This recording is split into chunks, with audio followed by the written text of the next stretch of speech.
গ্রামের প্রান্তে একটি পুরনো ভাঙাচোরা বাড়ি ছিল। সবাই বলে ওই বাড়িতে রাতের বেলা আলো জ্বলে ওঠে, অথচ কেউ সেখানে থাকে না। তুমি কি সত্যিই যাবে ওই বাড়িতে রাতের বেলা? হয়, আমি দেখব। হয়তো ভূত কিছু নেই, শুধু পুরনো বাতি আর ধুলো। রাত নামল, চাঁদ আকাশে ঝলমল করছে। ঋতু আর অর্ণব ধীরে ধীরে পুরনো বাড়ির দিকে এগোতে লাগল।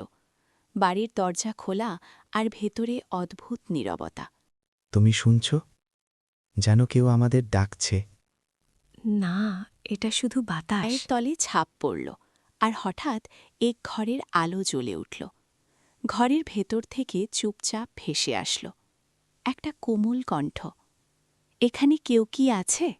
হ্যাঁ, আমরা এখানে। ভূত? তুমি কি কেউ মানুষ? আলো জ্বলে থাকা ঘরটি খুঁজে তারা দেখল সেখানে এক বৃদ্ধা মহিলা বসে আছে, কিন্তু তার চোখে অদ্ভুত এক দুঃখ। আমি একা, অনেক দিন ধরে। কেউ আসছে না। আমি শুধু চাই কারো সঙ্গে কথা বলার। আপনি আপনি কি ভূত? না, শুধু ধোঁয়া আর আলো আমাকে ভয় দেখায়। তুমি আসলে সাহসী। রাত পার হল।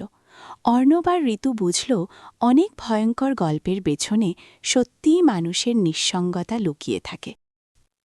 সত্যি, ভূত শুধু কল্পনা, কিন্তু নিঃসঙ্গতা, ওটাই সত্যিকারের ভয়।